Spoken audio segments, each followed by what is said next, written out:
नमस्कार दोस्तों, स्वागत है आपका कथा सागर में। और मैं आप लोगों को श्रीमद् भागवत महापुराण के हिंदी रूपांतरण यानी कि सुख सागर की कथाएं सुनाती हूँ।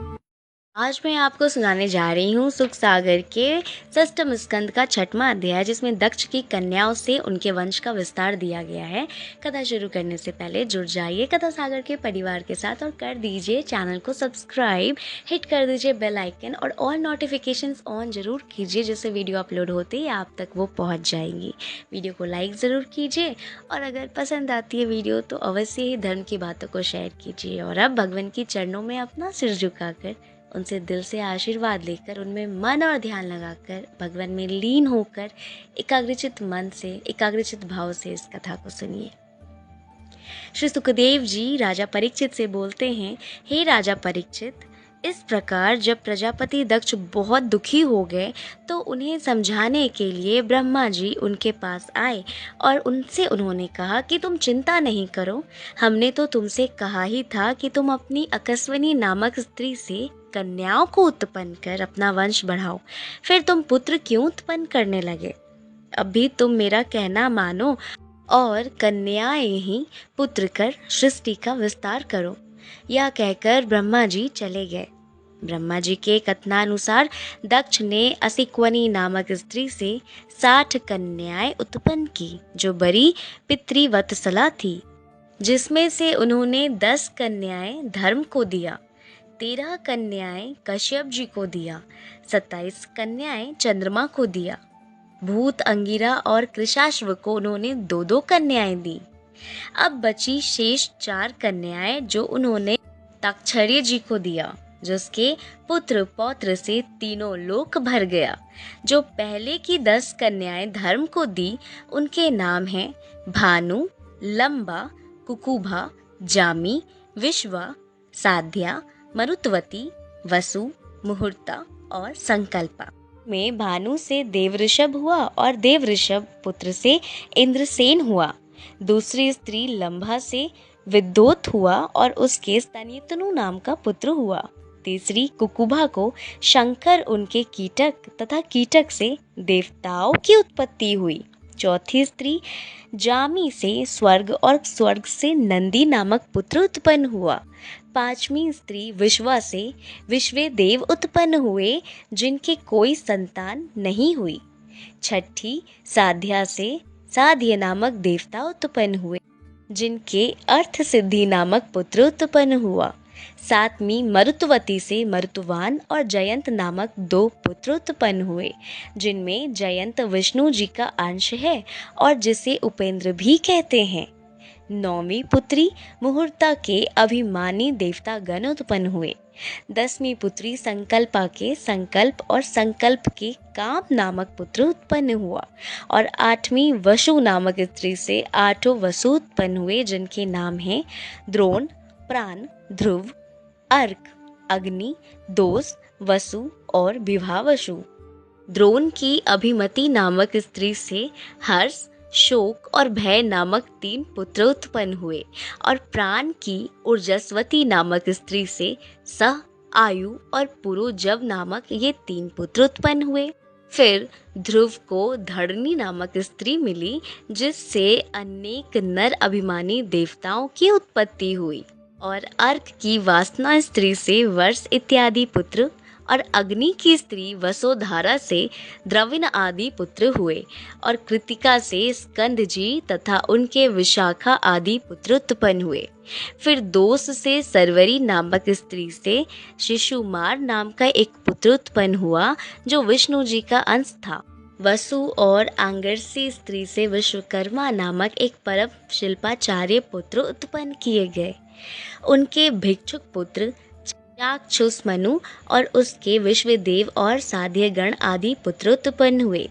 ऐसे ही 8वें विभासु नामक वसु को तोषा नामक स्त्री से व्युष्ट रोचित और आताप नाम के 3 पुत्र उत्पन्न हुए, जिनमें आताप के पंचयाम नामक दिनाभिमानी देवता उत्पन्न हुए। ये तो दक्ष जी की प्रथम 10 कन्याओं के बारे में था, जिन्हें उन्होंने धर्म को दिया था। इसके बाद उन्होंने अब हम जानेंगे भूत, अंगिरा और कृशाश्व को जो दो दो कन्याएं मिली थी उनसे कैसे वंश की उत्पत्ति हुई। तो सबसे पहले भूत की स्त्री स्वरूपा नामक दक्ष की कन्या ने करोड़ों रुद्रों को उत्पन्न किया, जिनमें 11 पुत्र प्रधान हैं। अंगिरा की जो पहली स्त्री स्वधा है, उन्होंने पितरों को, और जो दूसरी स्त्री सती हैं, उन्होंने अथर्वरिंगरस को उत्पन्न किया, जो साक्षात अथर्ववेद हैं। फिर कृशाश्व ने अचिर्स नामक स्त्री से धूमकेतु उत्पन्न किया और धीष्णा नामक दूसरी स्त्री से वेदशिरा, देवल, वयुन और मनु नामक पुत्र उत्पन्न किया। इसी प्रकार ताक्षर्य जी को 4 कन्याएं मिली। इसी प्रकार ताक्षर्य जी को सुपर्णा, कद्रु, पतंगी और यामिनी नाम की 4 स्त्रियां थीं। उनमें पतंगी ने पक्षियों को, यामिनी ने सलभों को, सुपर्णा ने विष्णु के वाहन गरुण और जंघा रहित सूर्य के सारथी अरुणा को तथा कद्रु ने अनेकों नागों को उत्पन्न किया।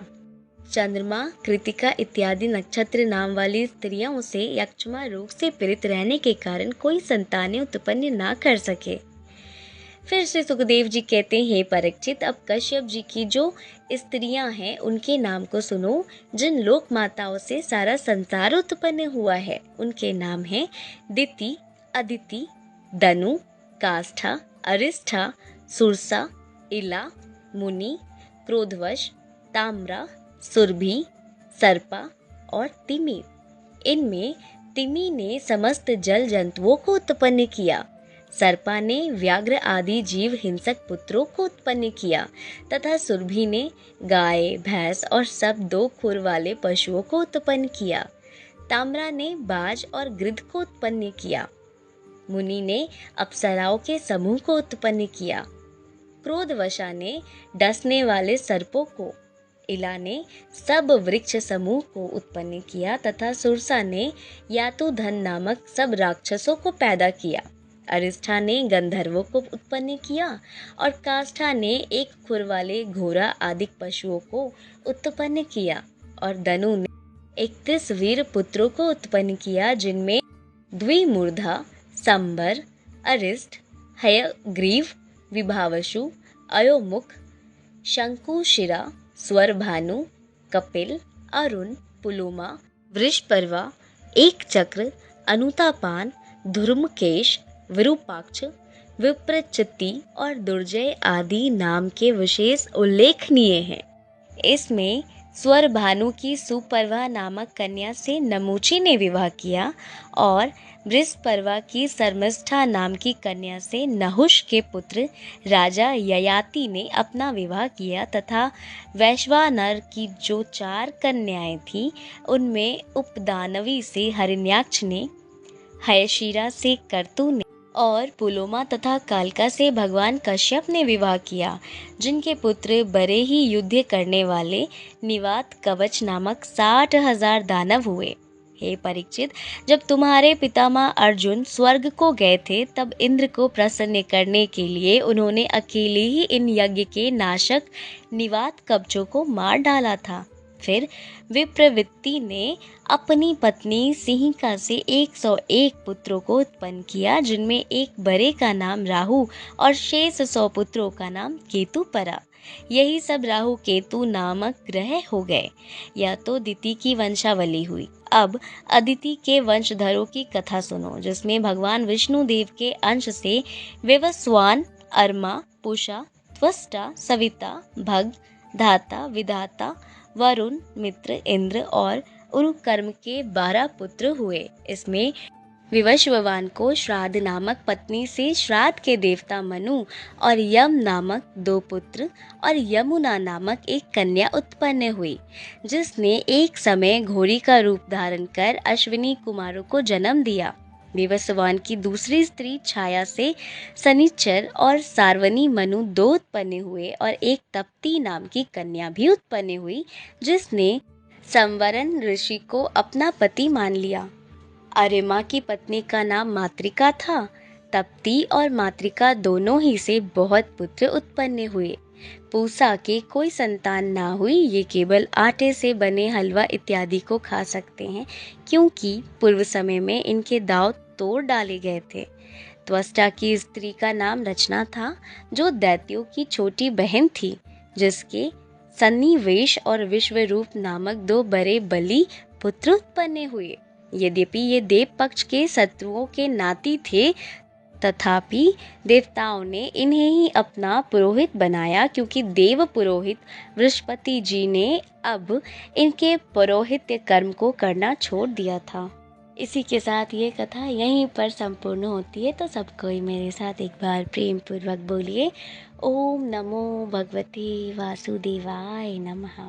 और अब 7वें अध्याय में हम जानेंगे देवताओं द्वारा बृहस्पति जी का तिरस्कार करने से ऐश्वर्यहीन होना तथा विश्व रूप को पुरोहित बनाना आदि वर्णन, ये सब हम जानेंगे अगली कथा में। तब तक के लिए मैं लेती हूँ आप लोगों से विदा, और आप कथा सागर के परिवार से अवश्य ही जुड़ जाएं और वीडियो को ज़रूर शेयर करें और अपना ख्याल रखें, अपने आसपास वालों का ख्याल रखें, प्रभु में अपना मन और ध्यान लगा कर रखें। भगवान आप सभी की मनोरथों को पूर्ण करें।